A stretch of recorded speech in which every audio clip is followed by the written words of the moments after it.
पात्र तो जाज मोरे सतुबानी तो जाज मोरे सतुबानी तेरे रबुनु के मरी तुझी जादू रबुनु के मरी तुझी जादू ताके उधार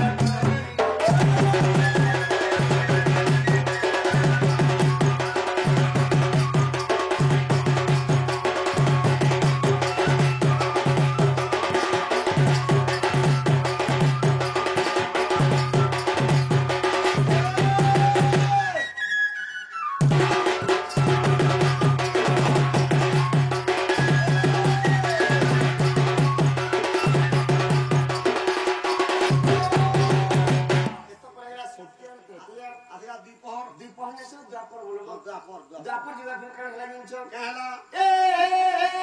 देवकी मो माता वसुदेव मोर पितरवास बोला बोला का पितरवास बोलते मुई कतोर पितरवास बोला नहीं सका पितरवास आप जा बास ना जा बास बोलते नहीं बाती है ए देवकी मो माता वसुदेव पिता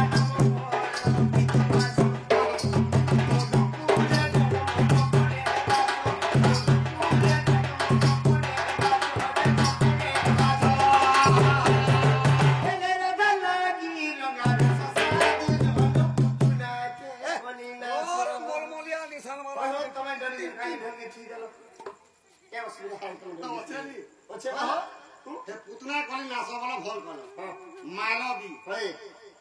बुझाली धोला पुतना पेटा पेटा भुजिला पुतना पर मरि लाग तोमार हनो भला मोर जन्म हेबा 3 दिन होतला केतेले बिहानी हे पानी पुतना घुसी देनी पुतना मरि गला का थि मालो पुतना के मु थुतना थमे देखनी नमस्कार प्रभु तुम काई डरू छ बोला किरी दिलो ओहो यतिले लाल जो जो हिजरी दुष्ट को दलन सुनता को पालन तमे का दस कोले जति डरू छ दे रे मोते बिचुही दे नहीं बोला तो जा नी बुआ तो फरसा नीति हमर भाई प्लान आशीर्वाद मांगे माधुर्गा दक्षिण जाली भगवती सुरती मगदे बाबा चरी शंभु भाईंगर सह परिवार कृष्ण बाबा धन्यवाद हरि राम सहे को सही पूरे वर्ष संधवार सही राधा कृष्ण नीलावत का बोलो धन्यवाद हरि राम उन्हें प्रेम से हरिबो कमनी डर हो तुम किसी नहीं करे नहीं दुष्ट बदलनो सुनता को पालन तमे का दुष्ट को लगे एने बुआ बोले धरी पैसा पद पळे उल फेर मते टोट जीव नहीं सका मारी मते का ए देवकी मो माता वसुदेव पिता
আরে মন বগিচারে ফুল ফুটিয়াছে